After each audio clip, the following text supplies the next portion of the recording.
This video analyzes the book, The Money Illusion, one chapter at a time. It is an overview. I will produce more videos to explore this book more deeply. If you like this video, subscribe.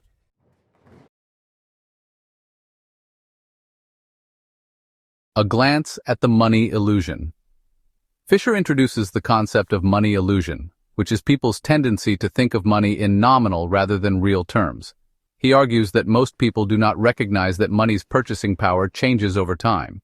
The author illustrates this with examples from post-World War I Europe, where rapid inflation caused considerable confusion about real versus nominal values. This confusion impacted business decisions, wages, and contracts. Fisher emphasizes that the money illusion is deeply rooted in human psychology, making it challenging for individuals to adjust their thinking regarding changes in the value of money. He points out that even experienced business people often succumb to this cognitive bias. The chapter concludes by highlighting how the money illusion creates economic inefficiencies and distortions in market behavior, setting up the framework for deeper analysis in subsequent chapters.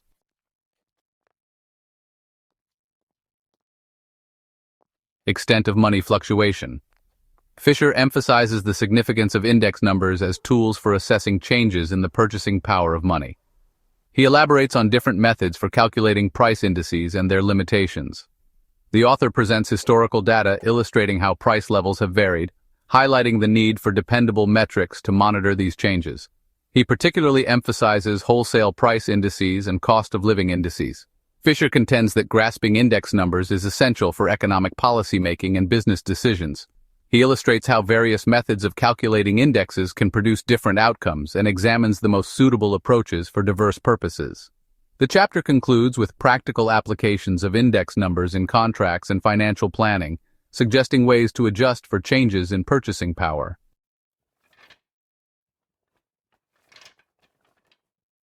Why does money fluctuate?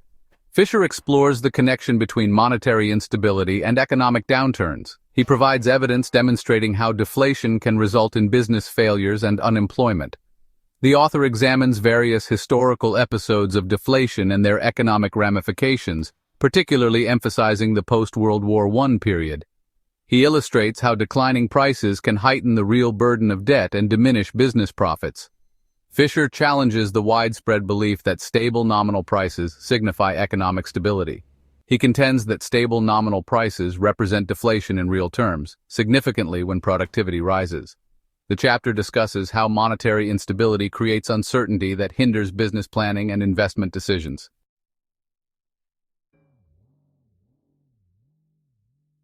The direct harm from inflation and deflation. Fisher examines the impact of the money illusion on wage negotiations and labor relations. He demonstrates how workers frequently concentrate on nominal wages instead of real wages. The author presents case studies of labor disputes in which management and workers overlooked changes in purchasing power. He illustrates how this oversight resulted in unnecessary conflicts and inefficient outcomes. Fisher argues that grasping the money illusion is essential for fair and effective wage negotiations. He proposes methods to include cost of living adjustments in labor contracts. The chapter concludes by examining how the money illusion contributes to unemployment during periods of deflation when workers resist nominal wage cuts.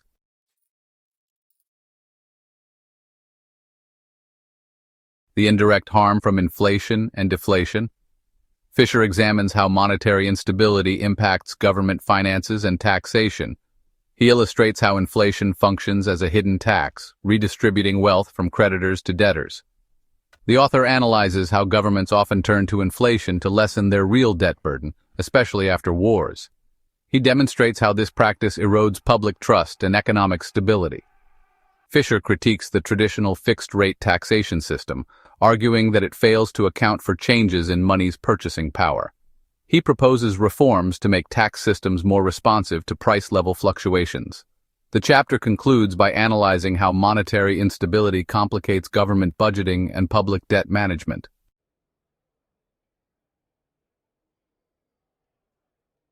What can we do ourselves? Fisher explores how the money illusion influences international trade and finance. He analyzes how fluctuations in exchange rates and varying inflation rates between countries create economic distortions. The author examines international monetary relations following World War I, illustrating how the money illusion complicated efforts to restore the gold standard and resolve war debts. Fisher argues that achieving international monetary stability necessitates a better understanding of real versus nominal exchange rates. He demonstrates how the money illusion can lead to misguided trade policies. The chapter ends by proposing international monetary cooperation mechanisms to reduce exchange rate volatility.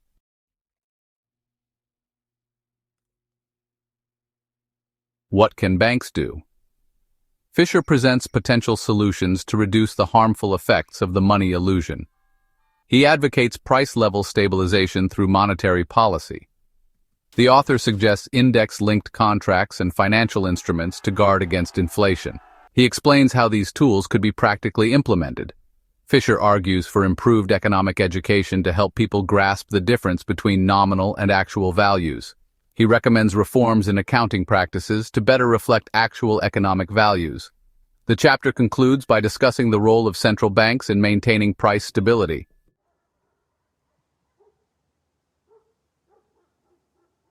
What can governments do? Fisher synthesizes his core arguments regarding the pervasive effects of the money illusion on economic behavior and institutions.